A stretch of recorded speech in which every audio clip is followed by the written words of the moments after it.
right, let's bring you this now. As part of the Gauteng Ikageleng Land Release Program, the Gauteng Department of Human Settlements will be giving service sites, we're told, to qualifying beneficiaries.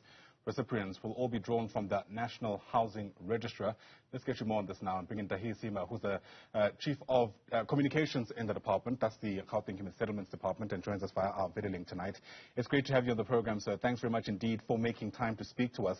My understanding is that in this particular instance, as part of this initiative, you're actually giving out land and not necessarily houses to prospective beneficiaries. Help us think through what the logic was here.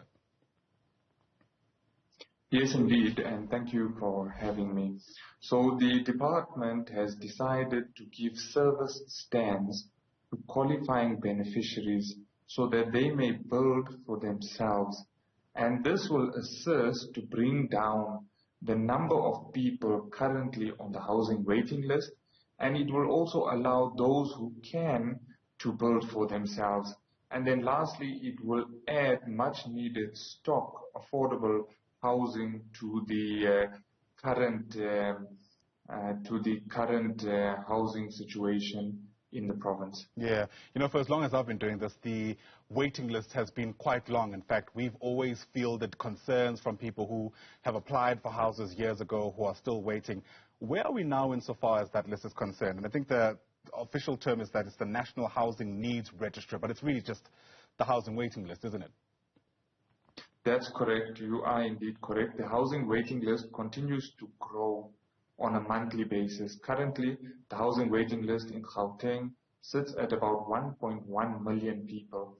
So this is an initiative that is aimed at reducing the housing waiting list. So if you are earning between 3,501 Rand and 7,000 Rand, and if you can opt for this program, build for yourself, and then we remove you from the housing waiting list. Yeah. So what we do is we give you a set of 3 plans ranging between 35 square meters, 70 square meters, and then you have 18 months to secure funding to build, and thereafter we give you a maximum of 5 years to construct a formal structure on the site that we give.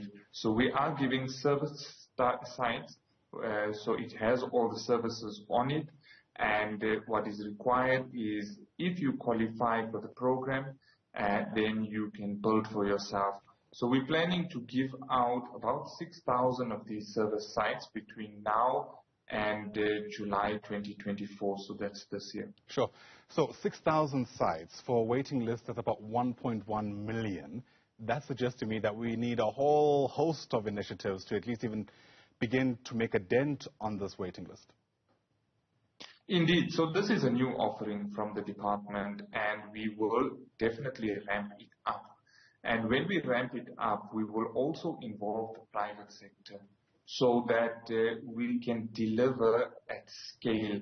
However, a number of our beneficiaries have indeed indicated to us that, listen, we are on the waiting list, and if you can give us just the land, we can build for ourselves. So yes, we listened and we had initiated this program. There are other programs in the pipeline as well, and there are other service offerings that the department has in place, and the aim is to reduce this housing waiting list as soon as possible so that we can give security of tenure to those that are in desperate need of housing and shelter. Got you. How much involvement does the department have in the kind of structures that beneficiaries end up building? I mean, are you envisioning a community where, like in the time when we used to give out RTP houses, there's a fair amount of similarity across the entire region? Or is there a whole lot more of a variance that you've made allowance for where, I don't know, someone can come through with a very basic structure for their family and somebody else could come through with something a whole lot more elaborate on adjacent pieces of land, if you know what I mean?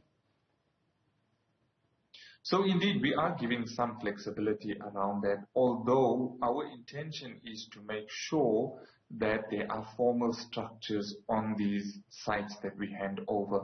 So we're giving people 3 options, and the pre-approved plans will range from 35 square meters to 87 square meters. So you can choose to build from any one of those 3 approved plans. So we are working closely with municipalities to ensure that these plans are known and are quickly approved by the municipality, so that when people receive the land, they secure the funding, and they can then choose from these pre-approved plans and start building as soon as possible. So yes, indeed, there is some flexibility with regards to how big a structure you want to build, but from our side, our primary concern is to get rid of informal settlements, adhere to certain norms and standards when building structures, and then also to give shelter to those who are in desperate need of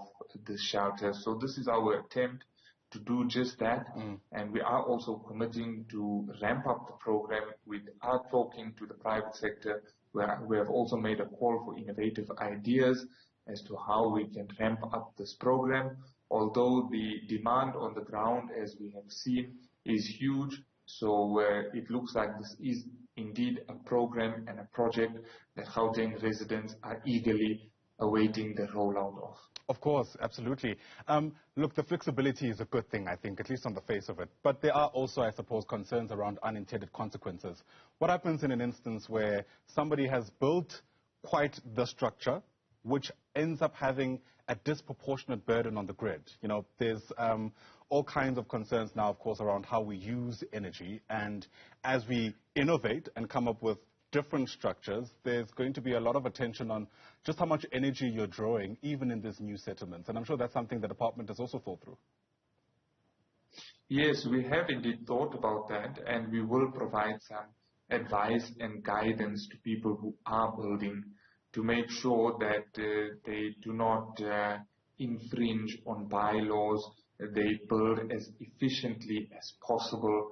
So we will assist. We do have a beneficiary education unit that does just that, and they educate beneficiaries about how to upkeep a home, how to look after a title deed, and also, as you correctly mentioned, how to use power correctly, how to use it in a more green and efficient manner. Yeah. So we have factored that in, and we will be rolling out beneficiary education so that those new owners of those pieces of land and houses that they eventually construct know exactly what their roles and responsibilities are when it comes to the upkeep of the land, the upkeep of the house, and being efficient about the draw of energy from the grid as well.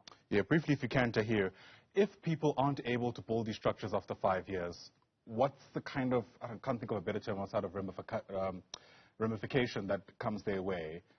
Is the department going to take the land back? So yes, we are quite clear about what happens if you don't build a formal structure after 5 years. If you don't, then you must return the land back to government, and the government will allocate it to those who can build. That's why our call is quite clear. We are saying if you are earning between 3,501 Rand and 7,000 Rand and you can build for yourself, then you can opt for this program. If you can't build for yourself and you are on the housing waiting list, then you may very well continue waiting on the housing waiting list for a fully subsidized RDP house.